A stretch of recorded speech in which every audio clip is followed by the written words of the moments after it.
You ever wonder why some fortunes seem to last for generations? They weather storms that would sink pretty much anyone else? Well, it's not just about getting rich. It's about building a system that makes wealth almost impossible to lose. So let's dive in and see how, once wealth hits a certain point, it becomes surprisingly and stubbornly hard to destroy. So how exactly is this financial fortress built? What makes it so incredibly resilient? In this explainer, we're going to break down the key strategies that are used to protect wealth from, well, nearly any threat you can imagine. We're going to look at 4 key layers of this defense system. First up, how risk is isolated to protect assets.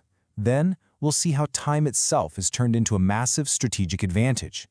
After that, we'll talk about why the rules of the game completely change when problems get really big.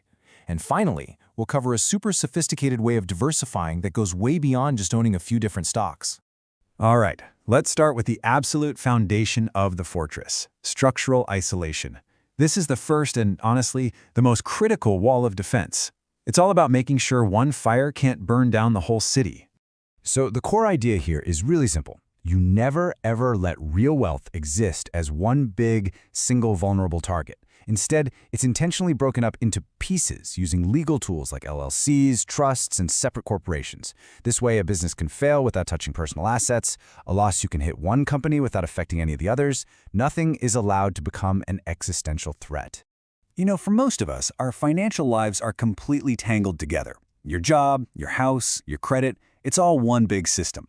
And if one of those links breaks, like, say, losing your job, the whole thing can just come crashing down. Structurally isolated wealth, it's the exact opposite. It's built like a series of independent parts that don't rely on each other to survive. Here's a perfect example of how it works in practice. Imagine someone owns a chain of warehouses. Okay, but they don't actually own them directly. No, they own a holding company. That holding company then owns the various warehouse properties. And then each individual warehouse is leased out to a totally separate operating company that runs the day-to-day business. See all those layers? They're not just for show. They are literal firewalls. And the result of a structure like this is that if a lawsuit bankrupts one of those operating companies, the damage stops right there.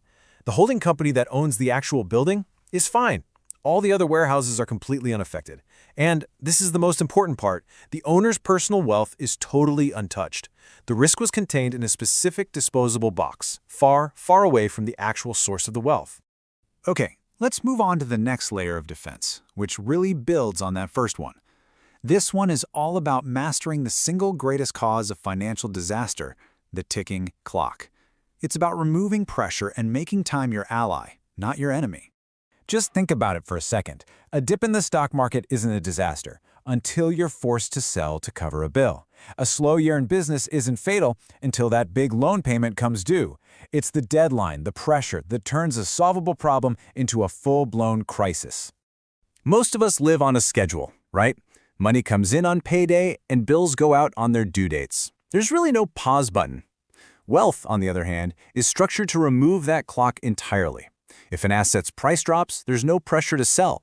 If income slows down for a year, there's no panic. Problems can be handled patiently without that sense of urgency that forces people into making terrible decisions. And this is so crucial. The ability to wait out a storm isn't some sign of personal patience or being virtuous. It's a manufactured structural advantage. You can only afford to be patient when your financial setup isn't screaming at you to make a move right now. This ability to wait also opens up another huge advantage, something called time arbitrage. When your time horizon is really short, like weeks or months, any drop in value feels absolutely massive. A bad year feels like a permanent failure. And that's when fear takes over. And let me tell you, fear is a terrible financial advisor.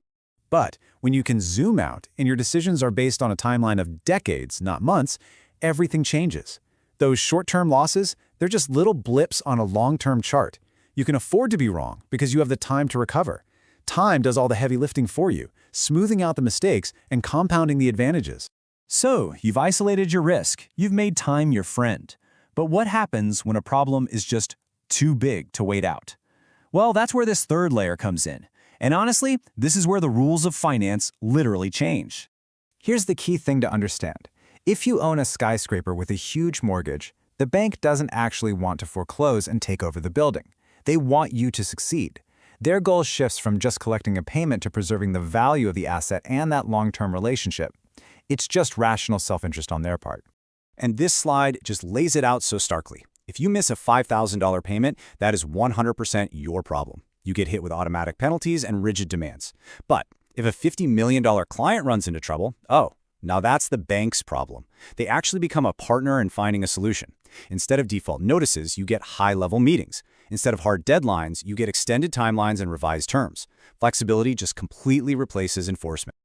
All right, on to the final defensive strategy. This is diversification. Sure, but it's not in the way most people think about it. This is a much more sophisticated, much more resilient model for managing risk. See, the problem with typical diversification, just owning 100 different stocks, is that it doesn't help you much if the entire market crashes. Diversification by failure mode is about owning assets that are designed to break differently. You build a portfolio where no single economic event, not a market crash, not a spike in inflation, not a recession, can take down everything at once. So, for example, during a period of high inflation, tech stocks might get hammered, but a business that sells essential goods could actually raise its prices and thrive. At the same time, maybe assets like real estate hold their value. It's all about making sure one type of storm can't sink all of your ships, because they're not all vulnerable to the same kind of wave. Now, this strategy does require a trade-off, and it's a big one. By making sure that nothing can break all at once, you also accept that you can't win all at once. The goal shifts from maximizing your gains to completely eliminating the possibility of a catastrophic wipeout loss. So we've looked at how all these walls are built: isolating risk, mastering time, getting help when things get big, and diversifying by how things break. But what's the real secret here? What is the ultimate purpose of building this financial fortress? And it all comes down to this right here. This quote reveals a fundamental shift in mindset. When you're building wealth, yeah, the focus is all on growth. But once you have it, the goal changes completely. It's no longer about winning big, it's about making sure you can stay in the game long enough for those small, steady advantages to compound over time. Survival becomes everything. Which leaves us with this final thought to chew on. Maybe the greatest luxury that wealth provides isn't the ability to buy anything you want, but the ability to build a system so resilient that you're protected from ever losing everything. Perhaps the ultimate financial goal isn't to win, but simply to never ever be forced to lose.